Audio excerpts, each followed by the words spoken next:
So here we are, sitting in this cozy studio, and we're going to do what is known as the Outrage of the Week. We're outraged. What are we outraged at? What are you outraged at? What am I outraged about? Yeah. I'm outraged. I've been outraged all week that the city of New Bedford would sponsor a rally, a rally that I thought was okay in and of itself, freestanding by itself. You know, if the folks wanted to have this rally, that's fine, a political rally. But I don't think the government should have been involved in that. And the city sponsored it. The city spent our money on it. And it was really to promote a certain political point of view. Now, that said, I was invited to participate in the rally last night. I thought the rally went well. And I thought my message of tolerance was fairly well received, although there was some grumblings from the audience. I think it was fairly well received. I believe rallies are important. I like rallies. You can have a rally to support your baseball team or your football team or your political candidate, whatever, rally all day long. I have no problem. I don't think the government ought to be involved in sponsoring these. So that's what I was outraged about most of this week. All right. Phil? I agree with him. You know, if the government's going to take one side and not the other, then it's not kosher.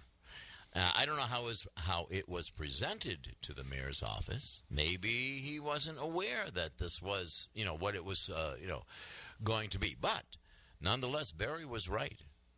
And, what he did last night was, I thought, fabulous. Fabulous. Good for you. I just wish that whether it was sponsored by the government or not, if it was a rally to talk about diversity and a rally to talk about peace and a rally to talk about tolerance, that everybody was invited. Right. Get everybody involved, know. Right. And somebody asked me last night, well, how should we have proceeded in that regard? Who should we have invited? And I said, well, we do have a Republican Party in the city that you could have contacted the leaders of the Republican Party in the city and maybe asked about who are some interesting groups that we could invite to be represented here. And or at least put the word out there. Put the word out, yes. We have an open I heard about it, I think it was the day before. I said, who's putting this? Oh, it was you who brought in the press release. I said, when did this come out? I mean, if they want participation, let the community know about it ahead of time. Well, the rally was for peace, diversity, and tolerance because of some things that have happened in the city, some acts of hate and some things that have allegedly happened across the country and all. But you know what? This should be, if we're going to be, as the chief of police said last night, Chief Cadero said, we need to be one city. Right. Our city of one, he kept saying. Then we need to be one. Don't just invite one group of people. Invite everybody. Well, Let's, as a city, all come together as one. Absolutely. Don't bring one half of the city to come together and be a city as one. Bring everybody in. Exactly. I hear what you're saying. Now, I am going to take a different tact, if that's okay. Same topic. There are other things to be outraged about, but since you two have brought this up, and I think it's a very important topic, and you did an excellent job, by the way. Yes, you did, Barry. We're talking about tolerance as one of the themes of last night's speech. I heard Police Chief Cordero's speech was pretty long, but he echoed, we are all human beings entitled to equal treatment. On the surface, that sounds pretty good. And quite frankly, government is supposed to treat all of us equally. I think we could go down a couple of roads where we would say that doesn't happen. I'm not going to get into that. But I will say this. We are not entitled as human beings to be treated equally. Think back when you were a kid. Did other kids treat you equally on the playground? And you could say, well, okay, that's when we were kids. You pay the same insurance premium, health insurance premium. Does the doctor treat you equally? No. Could be different reasons why, but no, the doctor doesn't. The person with the baggy pants walking down the street, do you treat that person with the same equal status as you might treat a well-dressed young man? Most of us do not. Do you treat the welfare queen equally to the hard-working woman? So I could keep going. We don't and we are not entitled to equal treatment. On top of that, we don't have to be tolerant of other people. Where the tolerant ends is where my fist hits your nose. Well, I think tolerance is kind of a funny word. Tolerance doesn't mean that you have to accept. You just have to be willing to say, okay, you have a right to your point of view, and I'm going to tolerate. I'm going to accept the fact that you have a point of view. And what's happening in the country right now is people are not accepting the fact that others have a point of view. Just ask Milo when he tried to speak out at Berkeley, and they burned the damn building down and chased him out the back door. That is not being tolerant. You don't have to go and listen to Milo. You don't have to agree with anything Milo says. But if you're tolerant, you're going to allow him his freedom under the Constitution to state his point of view. Or in the case of Congressman Steve Scalia being gunned down on a softball field. On a softball field because he has a point of view that's different. That's not being tolerant. That is not being tolerant, and that's also a crime, and you're absolutely correct. What I'm getting at here is when you come out and say that we are all to be treated equally, can't do it. Unenforceable. It's utopian, but it can't happen, and it doesn't happen. And so I have a problem with some of the words that were used yesterday. Fine for people to say them. Not going to take anything away from them, but you have to be realistic. And then you think about the people that were gathered, as you were saying, others weren't. It all falls under the same umbrella to me. So what's your outrage? What are you outraged about? I did it. I'm outraged about the fact that people think that there needs to be tolerance, and I know the words tolerance and tolerate come from the same derivative, but to be honest with you, I can tolerate certain things, but that doesn't mean I have to be tolerant of others. Well, I think you have to be tolerant of their right to free speech and expression. I certainly am. Because you can walk away. You don't have to listen. If you disagree with what they're saying, you can walk away. But do not set a building on fire to prevent somebody from being able to That is the make crime. their point of view. All right. One of the things that came up yesterday with your speech is that we should be listening to everybody. Well, that sounds great. But we don't always do that. We don't. And you know, that was a big problem with Councilor Ribeiro. And I got to tell you, there are two people I think that made this thing very successful from my point of view yesterday. One of them is Michael Rock, who is our program director, and he's a champion for all of us here because he pushes me all the time to reach the next level and pushes me to do things that I'm not sure I can do or even should do. And because of him, I went to the rally. He convinced me that it was the right thing to do and I should do it. And I thought about it and said, he's right.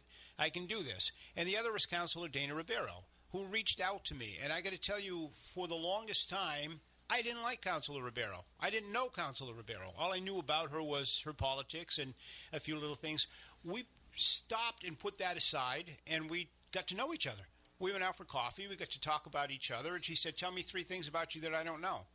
And we started to talk about me. And then we started to talk about some things about her. And we found out that we're fascinated with each other's backgrounds. And we have some things in common.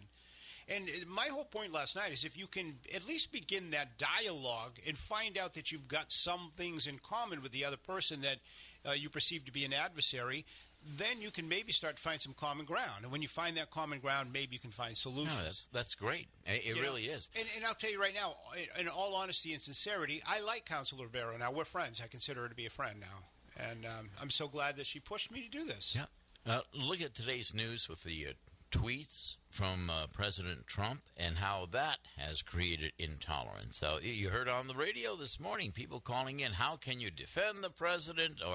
Or others calling in saying, it's about time you fight fire with fire. So, it doesn't mean that we can't have our own way of looking at things, of opinionating ourselves, with different... And I think we do. Okay, that's one thing. It's when it turns into a psychosis, that's when it really starts to interfere with the common ethos of a city, meaning it interferes with freedom, with justice. Those listening who have been injured through something that was unjust know exactly what I'm saying. And it's not fun to be on that side of the injustice. Never is. Never is. It never is. But, sometimes we have double standards. It's okay as long as... And I think that's what we are allowed in the United States of America. I can't speak for every country. But I think part of the message from last night that was missing is that, look, we really are allowed to be different. We don't have to tolerate what you're doing, but you are allowed to do it. Okay. A couple of things from last night, though, that really kind of... I went into this thing anticipating that I was going to be rejected. My appearance was going to be rejected. That didn't happen, so I was grateful for that. People welcomed me there. There were a few people in the audience grumbling, but, whatever. You're going to find out anywhere you go. So I was... accepted by these people, which I thought was wonderful. For the most part, they accepted my message. And I stood and I listened to some of the messages of the other folks because I was promised that this was not going to be a political rally. And for the most part, it was not. But there were a few speakers that really set me back on my heels a couple of times during this. There was one woman, and I'm not going to mention names, but one woman, for example, representing the Jewish community. And she talked, without giving any kind of specifics, about all of the mosques that are being burned, and about the SWAT stickers that are appearing on Jewish synagogues and so on and so forth, and how this is unjust, and how the Muslims have become the new persecuted people and so on and so forth. And I stopped and thought for a moment. Not once did she mention the Christians that are being persecuted in record numbers all around the world right now, and the fact that a monument to the Ten Commandments was erected in your home state of Arkansas at the state capitol this week, and within 24 hours was demolished. Mm-hmm. So what about the intolerance toward Christians, and why is that left out? That leaves the specter that white Christian men are out there being intolerant against Jews and Muslims, and it's a false narrative. So let me ask a question, because it ties everything in. What is it about prejudice, hatred, and racism that just won't go away? And that's, this is... I think it's fear and ignorance. Well, it could be. That's obvious, when you think about fear. I've always felt this way about fear. Fear makes the big bad wolf bigger and more dangerous. Yeah. All right? It's always been that way. Without it, don't we say that about North Korea? Yeah. Yeah, the fear. There was another young man who spoke last night representing the LGBT community. And this is the thing about progressive rallies that I always find interesting, is that everybody is departmentalized, and we have the identity politics. Everybody is there. You have we had an imam there, and we had a priest there, and we had somebody representing the Jewish community, and there was somebody representing blacks, and somebody representing Hispanics, and all the way down the line. So we got to hear from all these different perspectives. Immigrants too. Exactly. So there was this young man who was there who owned property, and apparently his fence, I think it was, had been spray painted with anti-graffiti remarks, "Go away, fags," or something to that effect. And he talked about it. He was angry. He was very angry. And this was a rally to stamp out hate. But, he was very angry. And he pointed the finger toward Washington and basically put the blame at the feet of President Trump that somebody had vandalized his fence. And even went so far as to suggest that President Trump wants to, quote-unquote, get rid of members of the LGBT community. Now, where does that come from? To me, that comes from ignorance. Sure. That's the psychosis I'm talking about. That's the whole psychosis that you're talking about. Exactly. So you have ignorance there. And then just one final example was a young lady you just referenced a second ago, Brian. A young lady who, she was probably late teens? Mid-teens? She is somewhere between 13 and 18. All right. Young lady from, I don't know where she was from, in Hispanic. No, we couldn't find out. She said she had a story, but she never got didn't tell the whole story, where she came from. She was a young Hispanic girl who had come here, confessed to being an illegal or an undocumented immigrant, as she stated. And she went on to talk about how she and her family and others have lived in fear, and what an unwelcoming place America was, and how folks live in fear and so on and so forth. Now, if you stop for a moment and think about it, this young girl is getting a free public education in this city. She's standing on the front steps of the public library addressing a political rally with the police chief standing next to her side. What a horrible place this has been to her, huh? So, when you stop and you think about these things and you tear them apart, it feeds into that same psychosis. Yeah. The fear out there that the boogeyman is ready to grab you. Well, look, just for Right. that young woman, I can understand. She's allowed to stay here under the DACA program, but there has that already doesn't sound been the very fear. unwelcoming to me, though. No, but the fear and intimidation has been there. She's been allowed to stay because of the program.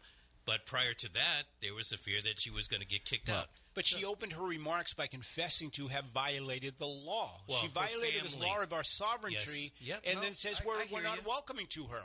Barry, I hear you on that. I was right there, and I think I commented to you. I said, that's pretty interesting that, pardon the expression, she had balls to be right there with the chief. With the police chief, yeah. and I'm thinking, well, okay, DACA allows her to stay here. Yeah. But, you know, how far do you want to push?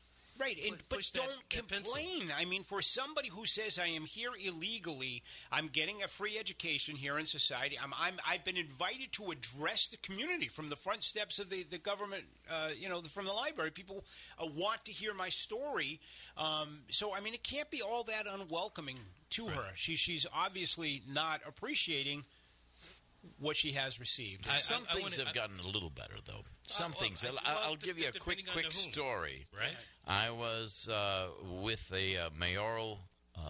This was during a mayoral election when Andrea was a little girl, and we were in front of a church in the North End when our opponent's food truck pulled up, and so Andrea, I think, was 5 years old at the time.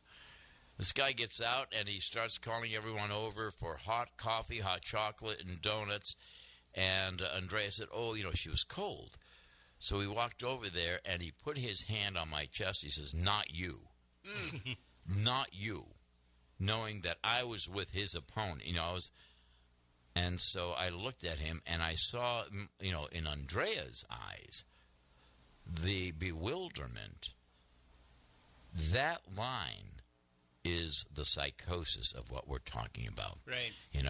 When they slam the door in your face because you're a Republican or a Democrat, a black or a white, a Jew or a Christian, that is the psychosis of it.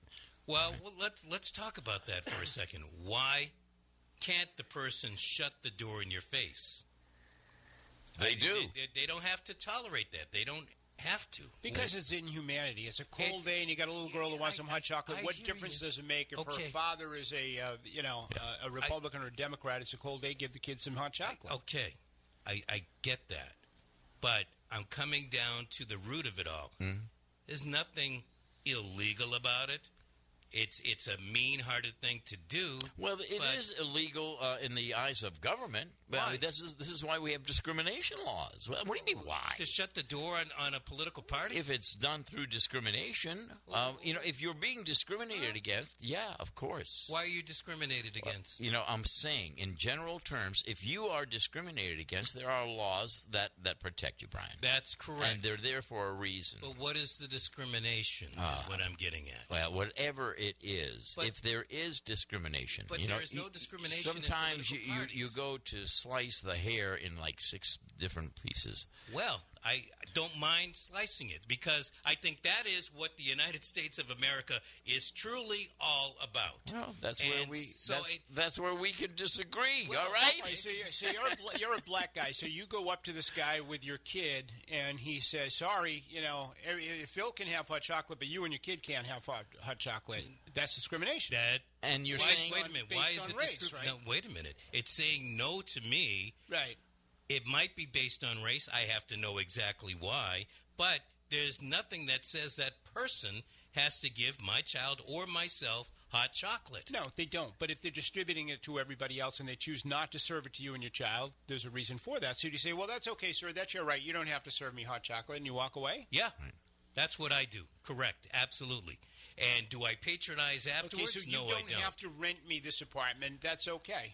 That's fine. I'll go look somewhere else. Now, there is a law that's been broken, okay, and it's based on a law that and the Constitution. But the example that Phil brought up... It's the same thing, Brian. But it's not, because you're talking because of a political situation. If these idiots if they hate, they hate. Hatred has one ugly face, whether it's to say no to you as a black person renting an apartment or no to me being of another political party. Hatred is hatred. Well, you can say that, but I think that, going back to the respectfully disagree, there's a huge difference between a political party and a racial group. And I think that a court of law would probably bear that out. You can't discriminate against people. You know, as Barry just said, you can't do it. You just can't. There are laws. So in other words, I can't give hot chocolate to some people but not others. As the example, I think you certainly can. Is it the right thing to do? Absolutely not. We're not talking about morals here. The Supreme Court is taking up this whole issue of the cake, whether or not you can refuse to bake a cake for somebody because of their sexuality. And based on religious But that is something that is covered under the 14th. Political is not. Right. And is that why you were rejected? Yeah. Because of your political affiliation? I think so. And I think that's where the line is drawn. So how is that different than being discriminated against based on sexuality or based upon whether you're handicapped or not, or Muslim or Christian or whatever? If you are being rejected for service based on any reason that is different from right. Okay, I got to back this up a little because maybe I missed it with Phil's conversation. When I hear rejected for service, I think of a business. You know, wasn't the person just giving out hot chocolate? Yeah. Or was he selling it? No, giving it. Yeah. Well, therein is one difference. It's something that somebody is freely giving out there. I suppose legally you have a point. I can opt to give anybody hot chocolate that I choose and opt not to give to somebody else. I think maybe your point is correct if you were But if I'm a Republican and I go and try to get a job in a liberal nonprofit, and they don't come out and verbally say, "Are you kidding me?" They just say, "Well, you know, we have other qualified candidates here." What is the difference? I mean, discrimination's discrimination. I don't know why you're slicing the hair. I'll tell you why I'm slicing the hair. Because you're talking about a job situation right there. And that is totally different than somebody freely giving out hot chocolate. But it's all based on the same thing, hatred. It may be. Well, so what? Well, we're allowed to hate. Right. It's based on hatred and ignorance and misunderstanding. I think he may have a point on the legality of it, whether or not... You're allowed to hate. Yeah. It may not be the greatest thing you're to right. do, but you're allowed to do it. I think you may have a point there. On the job, I think it's a little bit different. Just like maybe if you were selling a product, if you were selling the hot chocolate and they say, well, we're not going to sell to you. I think you're right, Brian. I hate to admit this, but I think you're right. They all do. You know, sometimes it comes down to the root, and you call it the splitting of the hair. And unfortunately, but it's wrong. But around here, politics has been a hate-love situation. Absolutely. And even within one's party, I know Democrats who still hate each other because one team was with the Kennedys, the other one's with the McCormicks, and they still hate each other. So around here, politics has always been very tribal, very hateful, revengeful. And as you said, that's in the same party. Yeah, sure. That's in the same party. Sure. So, in wrapping this up, I have to give credit where credit was due. Barry deserves a hell of a hand. No, absolutely. He doesn't. No. Even though you said that you didn't like to hear him sing. You should have, Phil. You should have seen. Look at the video. He can't sing, and you know what else he can't do? He can't dance. I told Dana you can get me to do a lot of things, but I'm not going to sing. He cannot dance. That's discrimination. Dana Ribeiro comes up to him. Is that discrimination? Yeah, white guys don't dance. That's right. Yeah, okay. I think you've got yourself. Get me some hot chocolate on this one. I'm being racially harassed on the radio here. I want a hot chocolate on this one. And rightly so. No, you should have seen him. What the world needs now is love, sweet love. And he's rocking back and forth with Dana. What was the other song you guys were singing there? The other Kumbaya-ish type song. The old civil rights song. Ain't going to let nobody turn me around. Yeah. Ain't going to let nobody. Whoa. Barry. Don't quit the day job.